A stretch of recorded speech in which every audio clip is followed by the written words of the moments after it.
hanyuma umucamanza aca urubanza ashingiye ku bimenyetso n'amategeko. Nta hantu handitsemo ko mu itegeko, ubwo ndavuga gutsinda anveriti y'urubanza ukurikije ibyo kuburana, umucamanza aca urubanza ashingiye ku bimenyetso n'amategeko. Arahari. Hari n'undi yari amafaranga miliyoni ngo zigera muri 3 n'igice, ibimenyetso agiye kumurega muri RIB, ashobora kuba afite itsinda bakorana, nako si ushobora afite itsinda bakorana, amutera catch, telefone barayimwambura. Uwo sarahari, uwo mudamu arahari, ari kunyumva, ari Musanze, ari muri Goyiko. Bakunzi bakepi twakiriye umugabo hano imbere yanyu, Nyandwi Gaspard, uvuga ko yakoreraga mu isoko rya Musanze, uba akaba ari kubundabunda za Kimironko. Gaspard, wageze Kigali ute? Nageze Kigali, nari ntuye Musanze, ari naho nkorera. Kigali mpari ndi mu buhungiro. Urahunga ndi? Ndahunga umugabo witahuriye Masambutu bakunze kwita Sabato. Yadutekeye imitwe, adufata turi abantu bagera mu 10 ngo agiye kudushakira uburyo twakira vuba, akajya agenda yaka amafaranga abagore b'abantu b'abakire, nta mugabo yigiza yaka amafaranga, akatuzanira tugakora, warangiza ukamwishyura uko yaguhaye, ariko afite target yo kugira ngo yambure ba bantu amafaranga. Ubwo rero uko byarangiye, byaje kurangira bamwe twabanaga muri ibyo bintu, bamwe banahunze, harimo n'abagiye hanze y'igihugu. Nanjye rero mpungira Kigali kuko yashaka kutwiciye, yamaraga kurya amafaranga yabo bagore, yaravuga ngo ni duhunge tugiki. Umuntu ava hanga none wagenda asobanurire nyirabuja ko tudahari twahombye. So izi mpapuro rero ufite ni izi cyangombwa cya burundu cy'ahantu nakoreraga, imisoro, ikiganiro kirambuye. Ariko Samputu mwaramwishyuraga? Sambutu twaramwishyura kuko niwe wajyanaga amafaranga. Yakuraga he? Amafaranga yakuraga kuri abo badama, dufite liste y'amazina hano arahari. Kujya muri liste tubwira uko byagenze, ibindi tuzabireba. No kuvuga ngo uwo amafaranga yavanaga mu bantu, akayaduha. Mwasinyanaga amasezerano? Amasezerano arahari. Mwasinyanaga nande? Twasinyaga na Sabato nyine, Sambutu abarurimo. Hanyuma imitungo yanyu yafatiriwe nande? Imitungo yacu nyine yarayifashe ayishyira babagora, avuga ko ngo bamwe bambuye bagiye, abandi basigaye abari bo akuramo imitungo. Iyo mwamwishyuraga se ntaho mwasinyaga? Harahari, ifite n'amabaredoro yo kuri banke. None yuko byagenze bite nyine niba mwarishyuraga mukaba mufite aho mwishyuriraga, byaje kugenda bite kugira ngo bibe ngombwa ko imitungo yanyu ifatira? So nyine hari ukuntu wishyuraga bino bintu, byari bimaze kurenga kamere, bimaze igihe. Bino bintu twabagamo yita ishyirahamwe, twatangiye turi muri gare, bishobora kuba byaratangiye muri 2016 na 5 na 7, ni myinshi cyane. Noneho abantu baza kwishyura bararuha.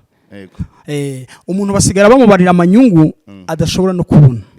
Waba urimo 500, nta muntu utahura n'ikibazo ngo uyu munsi ajye mideni 500 ugashiduka yageze muri 1.5 miliyoni. 1.5 miliyoni nkanjye niyo bandegeye, niyo bankurije mu iduka. None byafatiriwe kubera miliyoni? Byafatiriwe kubera 1.5 miliyoni. Byafatiriwe gute nyine procedure? Ninde watanze uburenganzira bwo gukora ifatirwa? Uwatanze uburenganzira bagiye muri RIB, wantumije kuri RIB, ni nawe wari nkujemo hamwe n'umuprocureur. Niho bakoresheje. Nta rubanza rwabaye, sinigize mburana.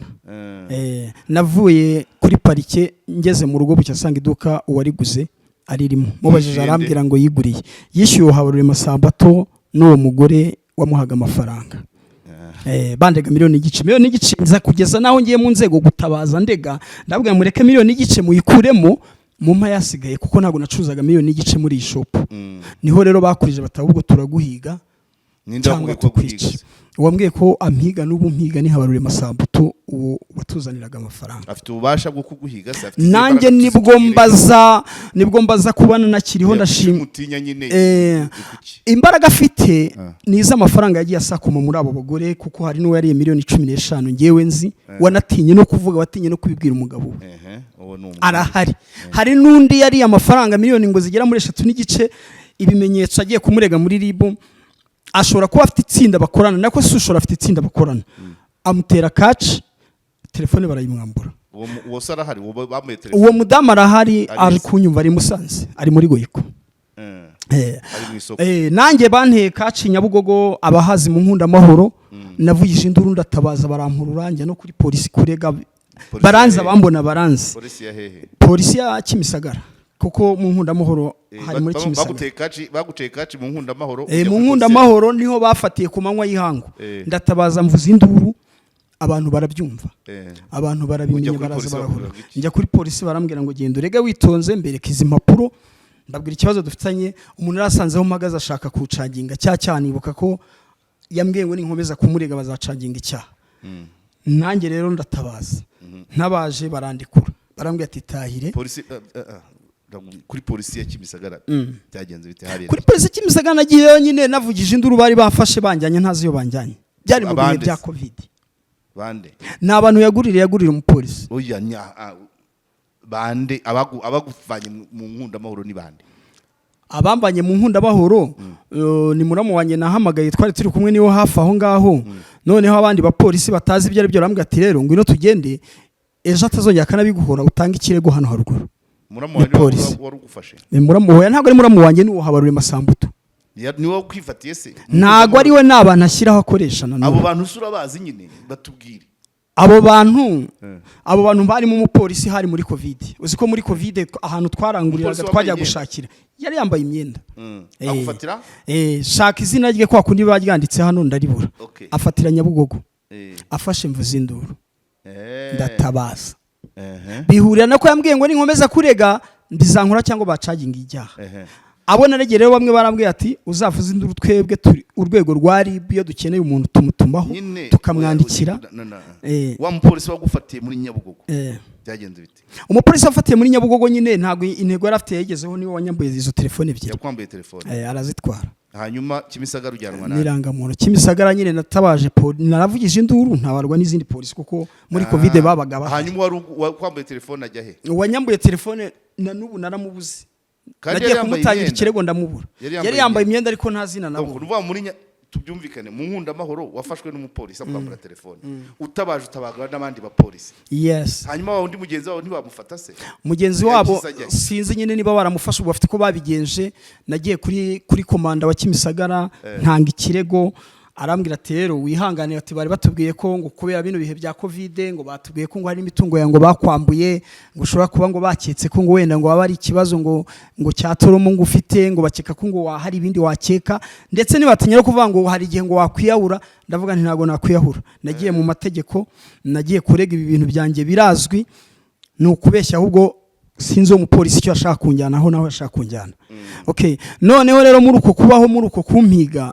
naje kuba ngeze naha mu buhungiro nkaba nkiriho ubwo nabyihutishije kuko ambwiye kuzankoresha ikindi kiganiro kuba nkiriho ngenda nkasuko abataranyishe ahubwo naje gukizwa n'ikintu kimwe Imana ishimwe aricyo kireka nyivuze mfukamye ahari naje kujya muri amavi y'umutima naje kugenda muri izo nzego zose mbonye zindinganye icyo gihe mu majyaruguru umukuru w'igihugu yari afite urugendo rw'iminsi 3 nza kujyayo njyanye impapuro ngiye kugira ngo njye ku murongo nanjye ntanga ikibazo cyanjye mpageze sanga huzuye nyine dusubirayo kuko ntabwo twari twakererewe ariko ibyo bintu byarandinze kuko nabo bayobozi batangiye noneho kunyumva natanga ikirego ati turaje imitungo yawe wararenganye nta muhesha w'inkiko nacyo twamenye ko bari abantu bakoze nk'ibisambo noneho uwasuzuguraga batangira kuma agaciro aricyo ngejeje ikigihe nubwo mbundaguza ariko kuba rira jambo rivango nagiye kwa president nagiye kureba umukuru w'igihugu Imana izamuha umugisha kuba Imana yaramutoranyije ngo yobore abanyarwanda nyihaye icyubahiro kuko nta mukena hari sinzi umuntu yamukira ajya gushaka akarara kwishe ndashima Imana rero ubwo nakomeje nyine nibwo naje kugira amahoro ndatekana kubera ko baje kubwirana aravuga ati uyu muntu mutitonze yajya kwa president ibyo bintu nibyo byandinze kugeza n'isaha ubu rero nabwo baracyakora nabo baracyamiga naratatse ntakiri inzego zose zishoboka rwose narinje kugira ngo nanishinganishe ejo batambona ngenda mu muhanda bakanyora kuko bano bantu harimo abantu bakomeye nk'abantu bariye zino ruswa barimo umugenzacyaha wari bo wantumiye ni abantu bakomeye ku buryo bashobora kungirira nabi babona n'imodoka bakantoragura bati yariho agenda nk'inzererezi aho tuba turi ubwo niyo mpamvu navuze ngo reka nze kuri kamera mbere yo kwishinganisha hari ikimenyetso ufite kuhigwa ikimenyetso ndagifite icyambere nicyo mu nkundamahoro hari abaturage bahakorera banacururizamo buri munsi banzi nyine kuvuza induru na nubu bakimiga ibyo ni ibimenyetso. Ibindi hari aho tuba turi umukiriya nibo bantunze nagiye gushaka inote y'igihumbi cyangwa 2 umuntu ashobora kuza akaza no kumbuza kugurisha. Ibyo ni ibimenyetso ufite, kandi ibimenyetso byari bo hari abantu bavugana nawe buri munsi apangira ati yasohotse ameze guke, yagiye ameze gute, barahari babireba mu matelefone kuko baravugana. Nta yantumyeho n'umuntu arambwira ngo nta mukene ngo watsinda ngo kereka yagiye kwa Kagame, kandi ntago ari ukwihumura ngo umuntu agiye ku mukuru w'igihugu rwego rurakomeye ni urwa nyuma rw'igihugu umuntu ajyaho kuko abona byarangiye. Rero kuza gutabaza hano ugeze ugera mu rukiko, mwageze kwa guverineri, mwageze kwa meya, mwageze kwa DPC, izo nzego nazigezemo ni procureur na RIB gusa.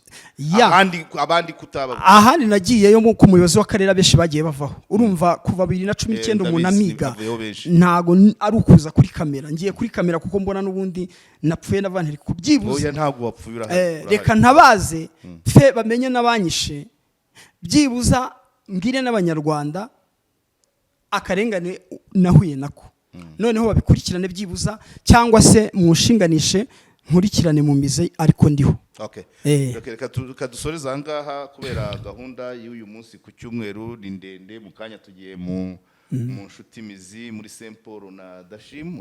Ikiganiro kindi kirambuye tuzagikorana n'uyu Nyandwi Gaspard atubwire amavu n'amavuko y'ibi bibazo. Ikigaragara cyo nuko amafaranga uwavuga ko amuhiga yagiye amuha amafaranga yavanye ku bantu, nicyo nabyita nka Banque Lambert. azatubwira n'abandi bari muri kino kibazo, ari abafatanyije n'uyu atinya, ari nabo bari bafatanyije mu gufata amafaranga, ari n'abayamuhaga, hari n'abandi niba hari n'undi uzi wenda imikorere iteye gutya, ubwo nawe tuzagenda tumenya muri commentaire. Kara kantu gatoya ariko humura, igihugu gifite inzego, niba nakujyana aho bazakujyana, uzagufata si uzaba agiye kukujera, keretse nahita kwica, ariko ntibishoboka. Inzego ziba zihari, nta n'uzagufata mu muhanda abantu bareba, naho azakujyana azagushyira undi muntu, kandi uwagufashe ntateye nk'uwo agushyiriye. So bajya bakunda kuvuga ko ufunga atari gufungura. Ibyo nibyo bigomba, ufata si ufunga, ufunga si ufungura. Ibyo ngibyo byizere. Niba wizera umukuru w'igihugu ko akemura ibibazo, unamenye ko yaduhaye ubutabera bwuzuye. Humura. Ni nawe utumye nkiriho, kuko iyo ntaza kujyayo baba baranyishe. Imana izaho imuha umugisha, yaradutoranyije iramutoranya, niwe rwose pe. No kuri kamera sinari kuzaho, ariko nuko ndahigwa burira ngo ntibucya, nagira ngo inzego zishinzwe. Ejo wampamagaye ndi burimbi, urambwira ngo gira vuba ngo ni weekend sinyimara. Humura urayimara. Na bonane na Noheli na bonane uzabirya. Urakoze, Imana iguha umugisha. Asante sana. Hanyuma umucamanza aca urubanza ashingiye ku bimenyetso n'amategeko. Nta hantu handitsemo ko mu itegeko, ubwo ndavuga gutsinda anveriti y'urubanza ukurikije ibyo kuburana. Umucamanza aca urubanza ashingiye ku bimenyetso n'amategeko. Iyo uvuze ngo nta mukene utsinda, uba ushaka kuvuga ko n'ubu ugiye kuburana n'umukire, ukuri kose n'ibimenyetso n'amategeko watanga bitazumvwa. Nicyo bivuga. Kuriya mucamanza azumva umukire kubera impamvu z'ubukire, ariko ibyo ntabwo ari byo. Iyo ni bias. Iyo konfirimye ubushyize icyasha ku nzego zose. Umukire ashobora kuba afite ukuri, afite amategeko amurengera, afite n'ibimenyetso, agatsinda. Umukene ashobora kuba afite ukuri, afite amategeko amurengera, afite n'ibimenyetso, agatsinda. Umucamanza ashobora kwibeshya ukajurira, ukajya ku rwego rwisumbuyeho. Umucamanza ntago dufite to ya zero, ashobora no kwibeshya ku bushake bishingiye ku nyungu nyine zishingiye kuba yahuye n'umukire. Ibyo nabyo bigira igisubizo. Icya mbere, amategeko ahana imikorere imeze gutyo. Icya kabiri, ntago wavuga ko umuntu azaba umukire kuva ku rwego rubanza kugera ku rwego rwo hejuru. Ntago ntekereza ko bishoboka. Ntago wakorompa abantu bose urenganya umuntu, kuko nyine duty ya societe no gutanga ubutabera.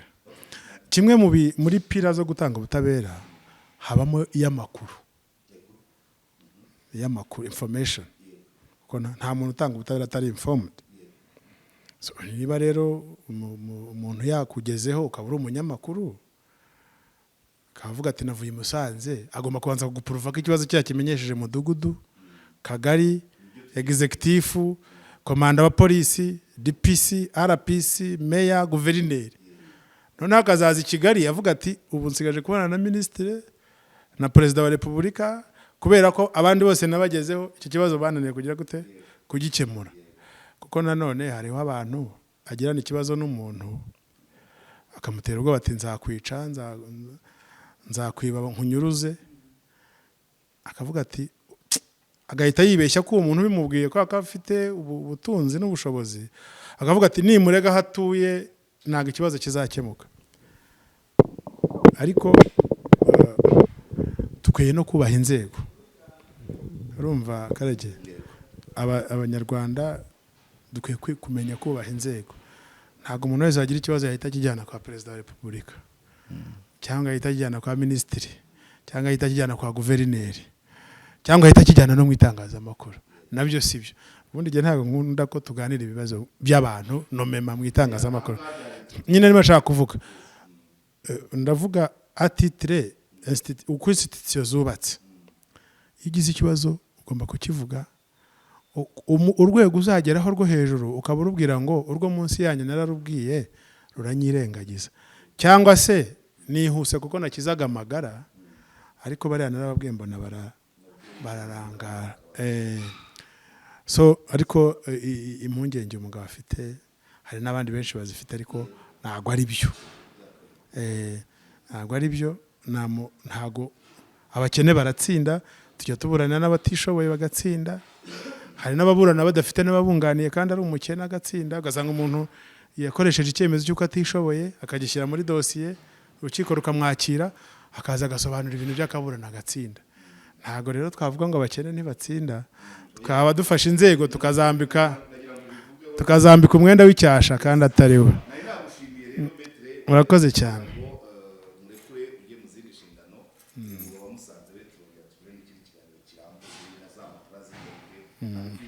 Ariko nagira ngo muhurire kuri kamera imwe kubera ko ibyo twavuze tuvuga nawe ari mu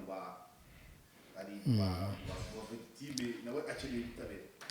Oya, agire icyizere. Icyo nakubwira, ntago nakoze ubushakashatsi, ariko hari ubushakashatsi bukorwa n'ibigo bifitiye accreditation, bifitiye ububasha, yaba Transparency, yaba World Bank, yaba hari n'ibindi bigo bifite